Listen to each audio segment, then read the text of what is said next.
Good morning. My name is Russ Ramsey, and I am the pastor of Christ Presbyterian Church's Cool Springs location. Welcome to worship this morning, this Sunday after Easter.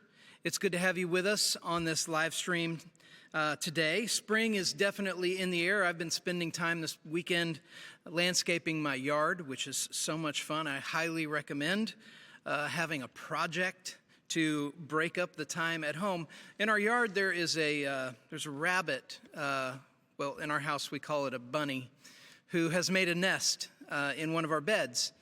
And there are 4 little baby bunnies in there, and that mama rabbit just hangs out in the yard. We have a little dog who's very aware that the bunny is there, and that bunny is so much faster than my dog that my dog will chase it, and it'll just run and then just stop and sit for a while, and my dog won't see it anymore. And then it's a chase that continues. It reminds me of an old Bugs Bunny cartoon. There's just this game going on. But one of the things that I notice with this rabbit is she knows how to live. She knows what she's doing. She has this nest of bunnies, and she has a rhythm to her day, and she knows instinctively how to live. God put instinct in her. And he's done the same with us. He's put instinct in us. And those instincts right now are challenged by the way that we're living. We have this instinct to be not alone, to be in community, to be loved and to love others and to embrace and to have contact. And I think about that. I think that's part of the tension that a lot of us are feeling on a regular basis, is the tension that we're having to live in a way that is not how our instincts work.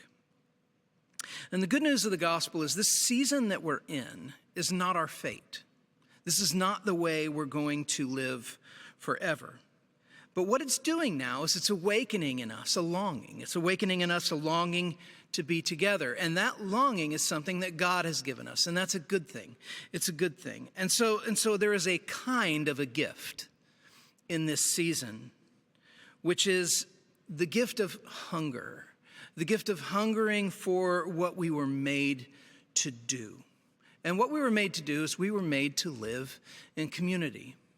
Specifically in that, even narrowing that down more, we were made to live. We were made to live. And this morning we're going to start a new sermon series called The Consolations of Christ.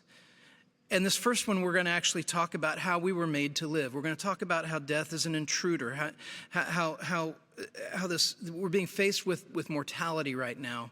And Jesus has something to say about that. So I'm excited as we get into that series. You're going to get to hear Dr. Paul Lim in just a moment preach on that. And in fact, Paul is going to be preaching for all 3 locations. So if you're Music Row or Cool Springs, you'll just stay here on the live stream today because Paul will be giving the sermon for all 3 locations. We're glad to have you with us. If you are new, if you're just tuning in for the first time, we would love to get to know you. The easiest way for you to do that is on the live stream page. There's a button there. You can look for a button that says New Here. Just click on that button, and it'll take you to a page to give us a little bit of information, and we'll get to know you better, and we'll be able to reach out. We have a gift for new folks as well, so I wanted to let you know about that. Also, our kids team, if you have kids watching at home, hi kids, how you doing? Hope you're having a good time. Listen, kids, your parents really want you to read the responsive readings with them. I know it's weird, but you can do it. In fact, if you do it louder than them, there's probably some kind of a reward involved. But our kids team has put together a kids bulletin that can be downloaded from our live stream page, christpres.org/live. And this week also, and in the series, there's a special family guide as well, parents, that has some discussion questions